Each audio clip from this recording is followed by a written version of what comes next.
Hi guys, welcome back to another video. Today I wanted to show you how I made this acorn cushion. I think it came out super cute and I'm excited to put it on my bed. I might even end up selling these in the future. But yeah, let's get into it. I'll show you how I did it from start to finish.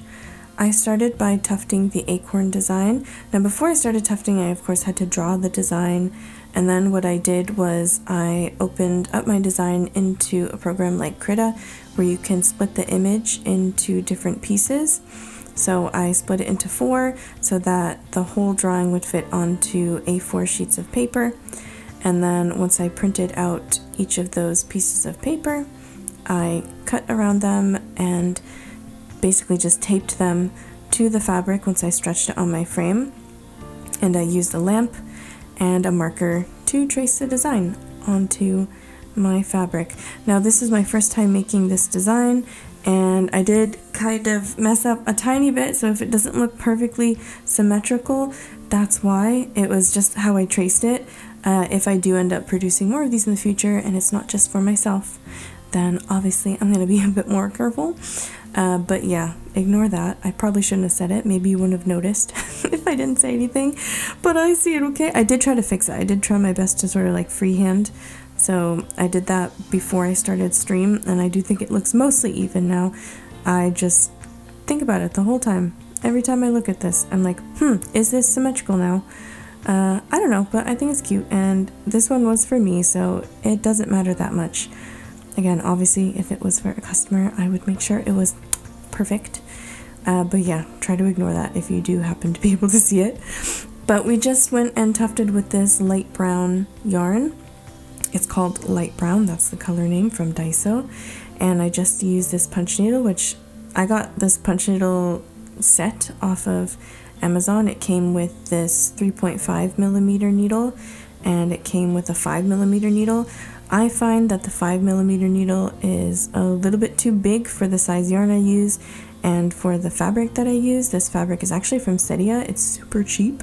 So like, it's not the most comfortable, and any punch needle fabric is probably gonna shed a lot, but it's so worth it for the price. It's a little bit harder to push through, but if you don't mind your hand hurting a bit, then it's definitely worth it because it's only 100 yen per 50 by, I think it's like 50 by 40 centimeters of fabric. So love that. Love that for us. We can go to Sedia anytime we want. Otherwise, sometimes I get punch needle fabric off of Amazon, and that stuff always tends to be a lot more comfortable. Like Clover brand, for example, is so much easier to punch through. But again, it's worth the savings if you want to just grab the stuff from Sedia. I think it's good. The smaller size Sedia punch needle fabric, like the ones that are like, I think like 20 centimeters by 20 centimeters, those are super comfortable, a lot better quality. It's the large size that is, obviously it has to be cheaper so they can sell it for cheaper, like worse quality, I mean. So it's still good, it still holds the fabric. I've never had a problem with it, it just hurts my hand a little bit more. And yeah, we're almost done with the light brown part. I forget why I kept looking at my phone here, but it was too many times for me to cut out, so I'm sorry. I forget. We were talking about a whole bunch of stuff. Maybe we were talking about, I think, Poke MMO. I'm gonna try that sometime. So we're going into the beige fabric now. I kept flipping it over just to make sure it looked okay. Hope that doesn't make you too dizzy, but I wanted to make sure it looked not messy. So it's an organic item, right? So it doesn't need to look perfect, but ideally it would at least be mostly symmetrical. So in this case, I did try to really simplify the design, just because if I'm making multiple, like if I'm making this per like made to order, then it has to be something that doesn't have a ton of colors and it won't take quite as much time. So this design is a lot more simple than my original design that I'd planned to make, but I think it suits the mushroom pillow that I have on my bed as well. Finally, we're getting into the dark brown. I had chosen originally a different dark brown to use, but it wasn't quite dark enough. Like there wasn't enough contrast. So I went for this dark brown, which it turned out I had a few skeins of this, so I think I must have bought it with this acorn in mind.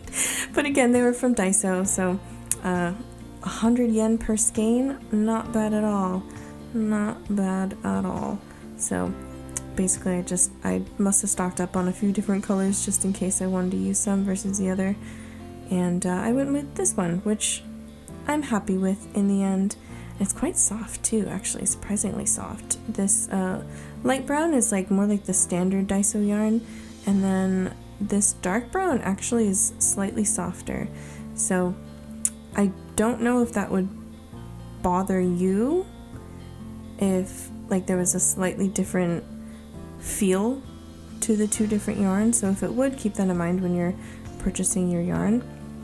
But for me, honestly, I think the texture difference looks and feels kind of nice. You can't really see a difference, but when you touch it, you're like, oh, that is the cap of the acorn. Oh, that's the body of the acorn. Like you don't even have to look at it to know, and I think that's kind of rad. So I know a lot of people like to play with texture and make some 3D elements when it comes to punch needling, and I think that's super cool, and I did that unintentionally here.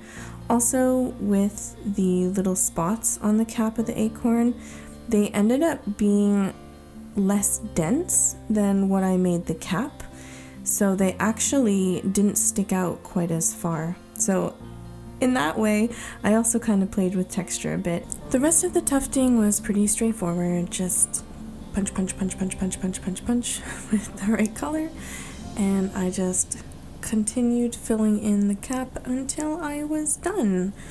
So I'll be back in a minute when that footage is finished playing, and I'll explain what I do in the next step.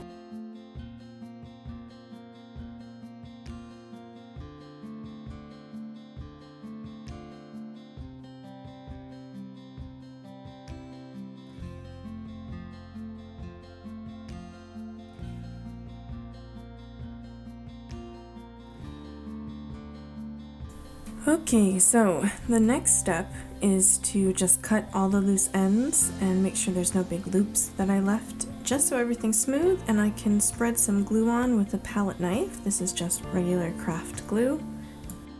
I had to wait for that to dry, but once it was dry I could take it off of the frame so that we can start cutting it out from the rest of the fabric. I left a couple inches so there's enough to fold over. You definitely don't want to cut it too close. You're just going to go ahead and basically cut into the fabric so that you can easily fold it over. I like to do extra small cuts around really tight corners, otherwise you don't really need to go very small at all. Then I just went and hot glued everything down. I tried to make sure that I only put the glue towards like the end of that little strip of fabric, because when I'm sewing later it'll be hard to put the needle through a bunch of dried hot glue. So pro tip, don't put a bunch of glue where you're going to be sewing because it'll be just a bad time. Now I'm just using a soft white pencil to trace around, and then I want to give it a good amount of seam allowance. I was considering turning right sides together and then sewing and flipping everything out inside out after, but I decided to not do that. If you want to do that, that's what you can do. That's how you'll do it. You do need to leave more seam allowance than you otherwise would, but I decided to just make the thread more visible from the outside. I think it's cute, and a nice little visible whip stitch looks a bit like handmade, you know, and also it was just easier. It was easier. At this point I was still trying to do like right sides together, and it's a little bit harder to make sure that this is a loop pile tufting. It was hard to make sure the loops were not inside, so by the time I started streaming I had already decided to sew from the outside with a whip stitch just all the way around, just trying to make sure you can't really see much of the fabric and to not get any, again, of those loops caught really like tightly underneath any of the stitches so that they're just not pulled back in an awkward way. I hope that makes sense. Basically you just want a nice clean stitch if you can manage that. And this was the last stream. Just sewing, and then once I finished, we did stuff it. It was a good time. It didn't take that long. It was only like an hour and a half, and that was with like a bunch of chatting and stuff. So honestly, not bad. Not a ton of hard work. Not thinking this is something you could do with a sewing machine. It's just a little too thick. So I always prefer to hand sew anyway. This is how I like to back my rugs as well. So like this could be a rug right here. If I didn't put any stuffing in it, it could be a little mat. But decided to make it a pillow, so I'm gonna leave a hole towards the end and make sure it's big enough for my hand to fit in so I could properly stuff the bottom. I accidentally sewed a little bit too much. I was a little too preoccupied with chat, and I just kept going, and I shouldn't have, so I had to rip a few stitches out just so I could make sure that my hand was gonna fit in and I could get the stuffing. I keep saying stuffing. It's not Thanksgiving anymore. It's the day after Thanksgiving when I'm filming this. So we're not going to talk about stuffing. Polyfill. It's polyfill. So basically a bunch of fluffy plastic stuff you use for stuffed animals. I just got mine at the 100 yen shop. Basically a dollar store here in Japan. And I got a few bags, but I barely needed more than one, so I guess I could go make another one of these cushions if I wanted to. I have enough of the materials. And that was pretty much it. Just sewing and sewing and sewing until it was time to stuff.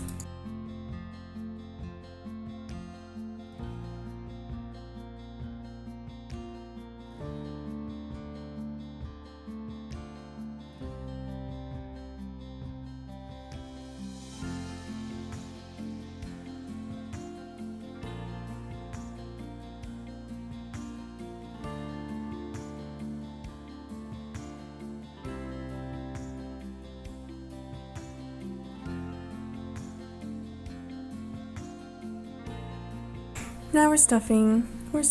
It was hard to get it on camera because it took a lot of finagling. So I just pushed it in there as best I could. There's no really like pointy bits here, just the very end is like the pointiest bit, that little bit at the bottom. So I didn't need to like grab a pen or anything to like properly stuff it down there. I did put on a glove just because it was really scratchy once the glue was dried on the other side of the fabric, and then it was time to sew it up, which honestly was the most difficult part of this entire project, just trying to squeeze it shut. But I persevered and we got through it. Then I just had to sort of mush around the stuffing a bit to make sure it was even and cut off a few loose threads. And then we had our final product after a little lint rolling. She was ready. She was done. Look at her. Isn't she beautiful? So cute, so whimsical, so foresty. Wow. Thank you guys so much for watching. If you have any questions, feel free to leave a comment. Also like this video if you liked it, and feel free to subscribe for more crafts and art and games. Thank you very much, and I'll see you in the next one. Bye!